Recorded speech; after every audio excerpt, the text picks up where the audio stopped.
Good morning. This is the installation of a Nautilus barrier face fix to this front door. So this is what gets delivered.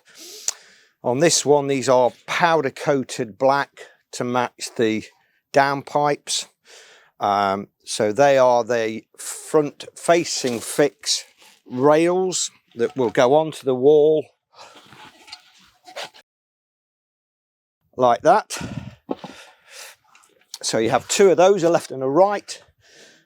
You have two floodboards. These are 300 in height, making 600 in total.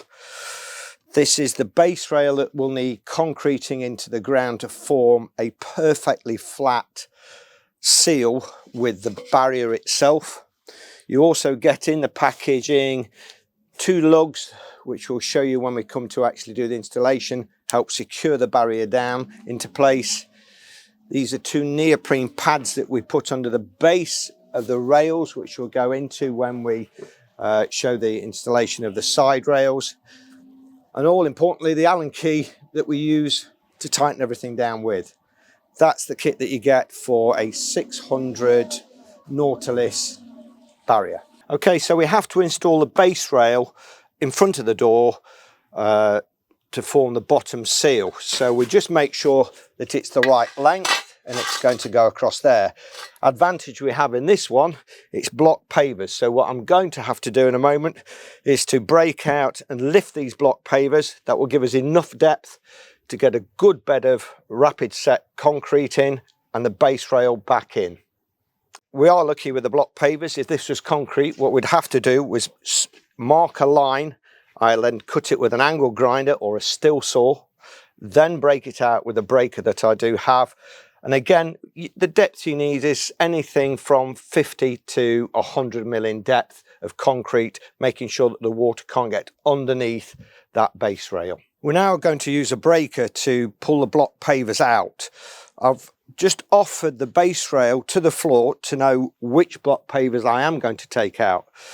Obviously, bearing in mind, if you are using power tools like this as a professional tool, always use the correct PPE, gloves, goggles, and for a prolonged period, ear defenders.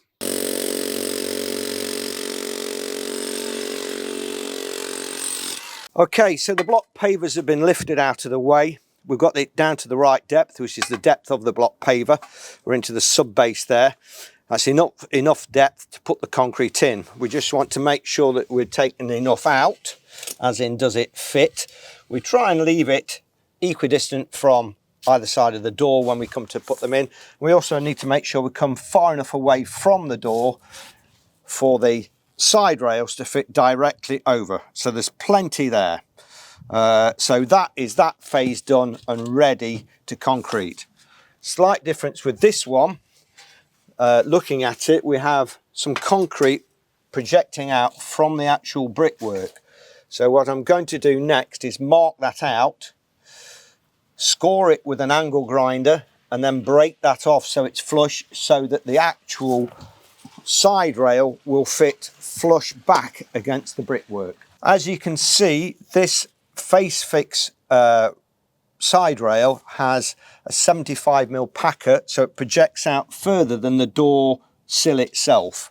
Some that you can get are flush back if it allows for it, but this is just set out. That's why we have that particular depth of concrete for the base rail. Just as a tip to help you locate your base rail equidistant is to measure your opening. For us, this is 900, so I can mark 450. I always used a bit of tape so that we don't actually mark the customer's front doorstep. And then I've marked centre of this base rail, so I can just offer them up by eye. It's close enough at that at the moment, and that is where that base rail will sit when concreted in. Just helps to align everything in place. Okay, so on this particular job, as I said before, there's a little bit of a standout of brick or concrete that was stopping the side rail from going flat to the wall. I've marked it, scored it with a mini grinder and taken the back, so it's the side rail will go flush back against the brickwork. I'm now just going to do a bit of prelim before I actually put the concrete in and the base rail. So to know where that base rail is going to go and to make your job easier, offer that just back to the wall, and then I mark on the base or the brickwork behind the floor, just put a little pencil mark on, knowing that that is where the front of the base rail sits. Mark both sides, makes your job a lot easier when you come to actually pop in the base rail when we come to do the concreting. Okay, I'm going to be mixing up the concrete for the base rail. The product we use is an M90. That one's my Ultracrete. It's a rapid setting, very hard product when it's in, but you don't have a lot of time. So I'm using a paddle mixer to help mix this one up. I'll get this in as a base, and we'll get you when we get the top layer on before we put the base rail in.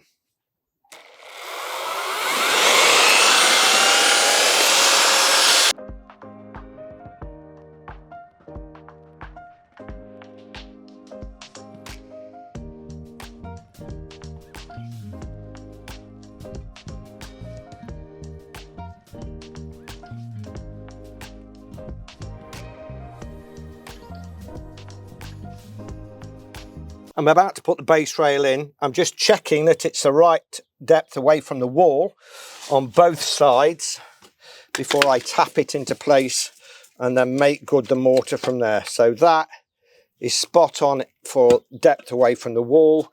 You can always check it as well. Hopefully your brickwork's right. So that's 140 there. Yeah, and 140 there.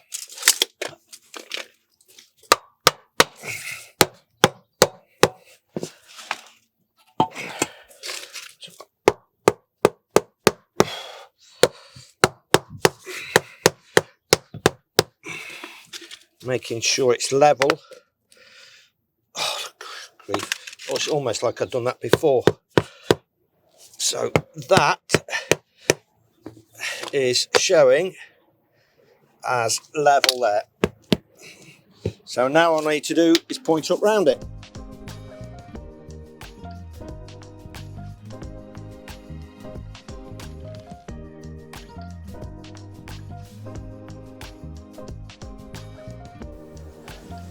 Little mini bubble level. Checks that it's not fluctuating backwards and forwards.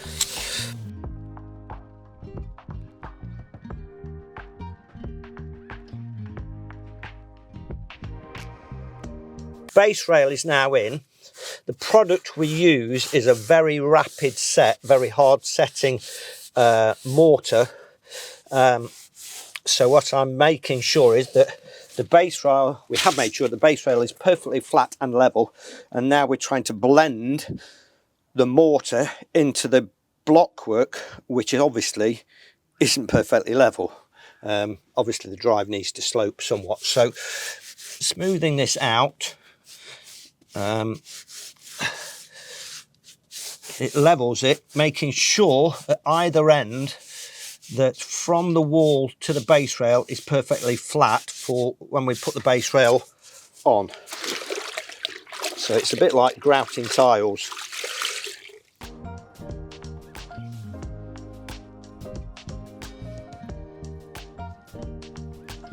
So we're about to install the two side rails. Tools that you will need are a hammer drill, an impact driver, and a hammer. Obviously screws and plugs. The plugs I prefer to use are these Fisher Duo Power. They're a lot stronger and they fit into different types of brick themselves.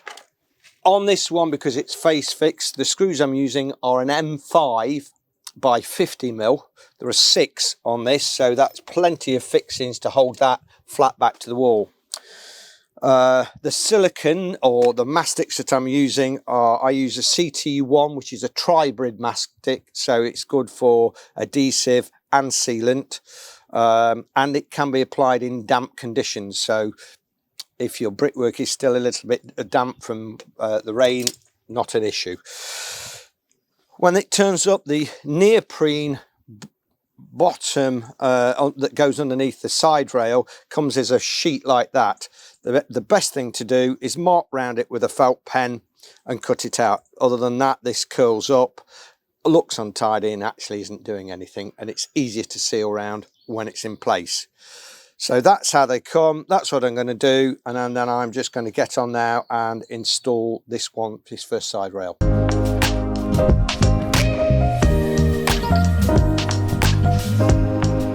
So now I've leveled the side of the rail, I'm now going to just pilot these, pop the drill in.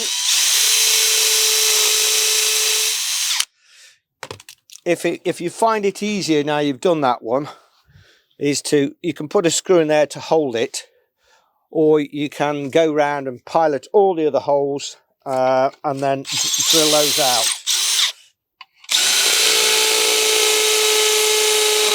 I use a drill. You can use a marker, a pencil, a felt pen, a Sharpie, mark the brickwork from there.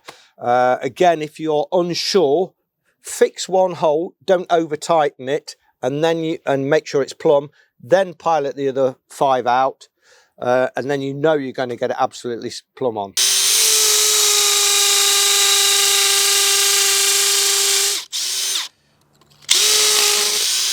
Okay, they're drilled out. I'm now going to fasten in the raw plugs. Just pop them in to start with, and then we'll use just a hammer to tap them back so that they are again flush with the brickwork. So tapped in like so.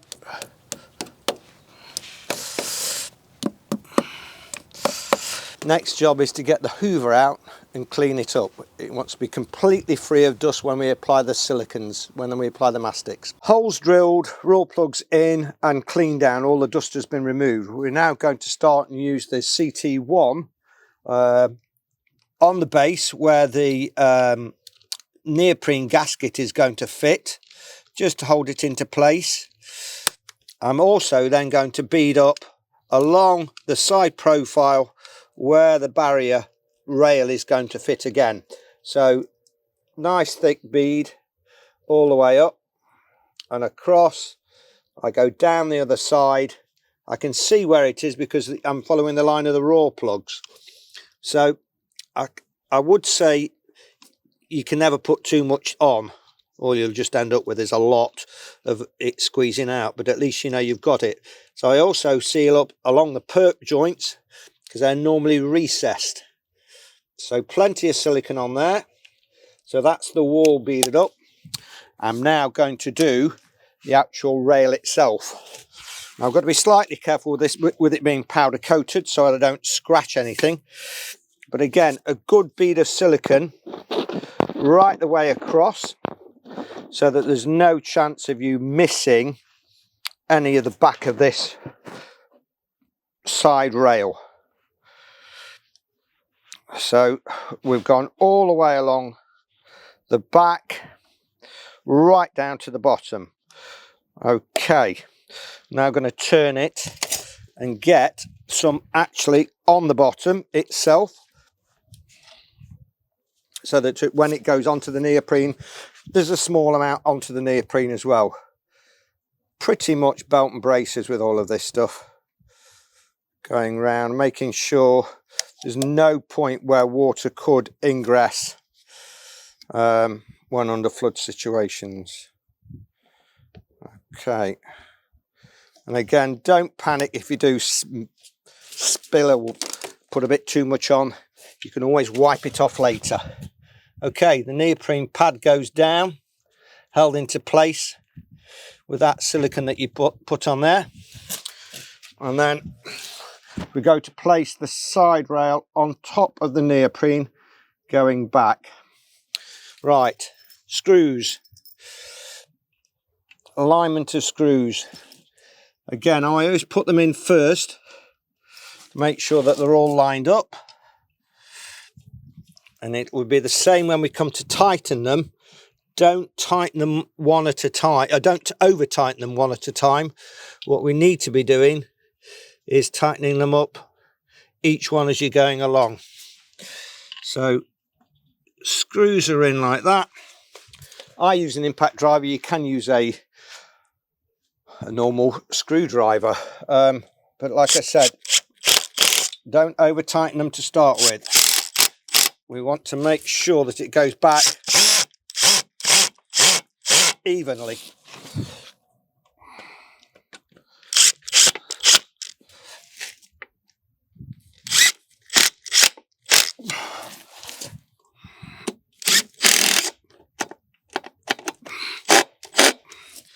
They're all going back nicely.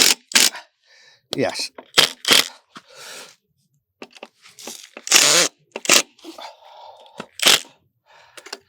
Perfect. Check that it is level still. Lovely. That's level. So that's one side rail in. I'm now going to seal round the edge of it.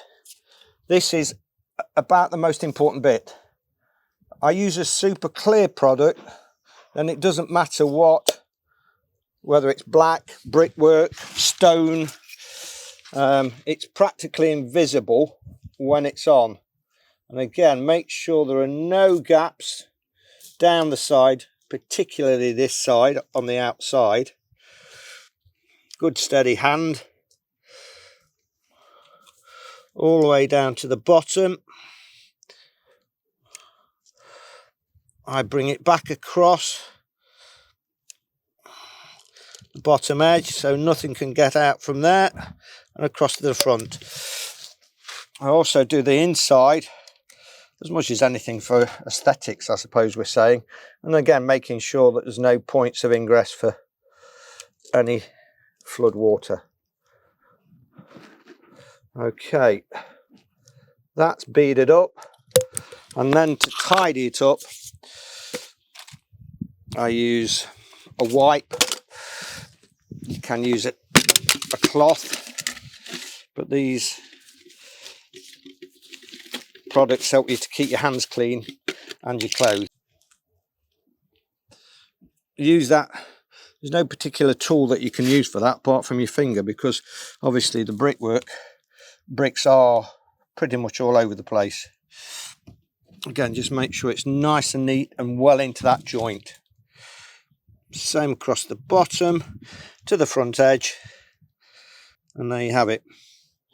One installed side rail. Okay, so to put the second rail on to the side, I'll put the bottom barrier board in the position it needs to be. So not wedge tight up to that other side, but in how it would be in an installation point. Just a couple of mil from the inside of that. Again, when they turn up, the screws, the locking screws, are normally in.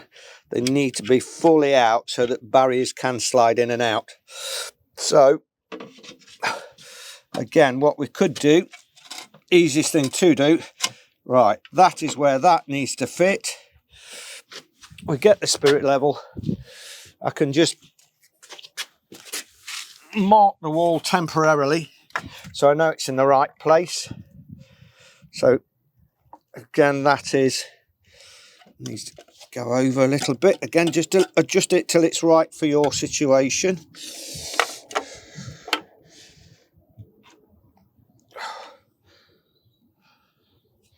Like so, and I know then that the barriers are going to fit and I don't need to adjust them, and I can mark the wall, mark mine with a little pencil line so I know where I'm going to. So I've just drilled these holes out on this side for the side rail. What you've got to do, what you've got to bear in mind is when you are drilling the holes, to make sure you drill them deep enough for the length of the fixing that you're putting in. There's nothing worse than having sealed it, put the silicone on, you go and put the screws in, and they don't go all the way in because you haven't drilled the hole deep enough. So again, just a little tip, make sure that you're drilling deep enough for the appropriate fixing.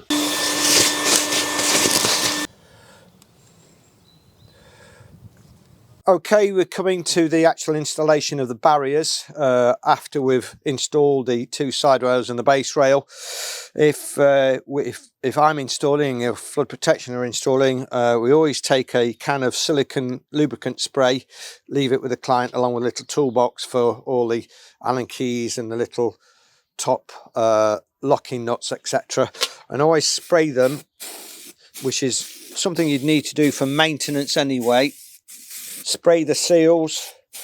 I have sprayed the 2 side rails, and we spray those to ease application and to make them last longer. So hopefully this will just slide into there. Base rail in, top rail again will just slide into place nice and evenly. Don't drop one end and expect it going, because it won't. And that, they are in place there. 2 barriers are in place. We're now going to put the locking nuts in. Again, when they're left, always leave them flush at that end so they're easier to get in a flood situation. That one drops in there. That one drops in that side. Now, 1 Allen key fits all on this particular barrier. So what we do is use hand tightened the front face in on both sides. So hand tighten that, and then we come to these. Again, what I do so that they don't seesaw is to hand tighten one side, hand tighten the other so it's got it and it won't push it back up, like so, and then tighten these down. The most important seal is down onto the bottom. So as we're tightening that down, that will tighten the bottom seal to that base rail that we put in. Again, tighten these in. Allen key, these are nice and easy with a standoff. You don't knock your knuckles on the wall. That's tightened down. For a point of reference, the bottom seal you can actually see is sort of slightly curled outwards with the pressure of it being pushed down onto the bottom rail. And then all we need to do then is nip up the 2 face bolts on either side. That's pushing it back into the rail seal. Again, this side nicely tightened in. 1 perfectly installed flood protection barrier. On the flood protection solutions, we always put a QR code on. So for installation, you point your phone at it, get the QR, and it goes through the instructions on how to deploy the barrier. When these have been deployed, people often ask us how tight do they have to be. You can always test that by shining a torch through from the inside to the outside, or just put a hose pipe on the front face and make sure that there's no water coming back in. I wouldn't panic overly if you'd installed it and you hadn't tightened it down too much. It can be done. You'll just, from the inside, reach over and tighten it back down again. Flood protection solutions, when we've done an install, we like to leave the client with a little pack so they're ready to install the barriers very easily, or deploy the barriers, should I say. So there's a little toolbox that we supply, and in it, there are the top locking bolts, which I put in there. We always leave a can of silicone lubricant spray for the seals. And obviously the most important thing is the Allen key for tightening all the bolts up. So that goes in there, and we can give that as a handover to the client. So make sure that your property is protected to its full extent. This barrier was easy to install. The brickwork is fairly new and fairly good. It may be worth looking at repointing your brickwork at least up to the height of the barrier if there's any friable or mortar that looks there are any weep holes that the water could ingress into the cavity. So again, just check up to the barrier height around the property for any other ingress points.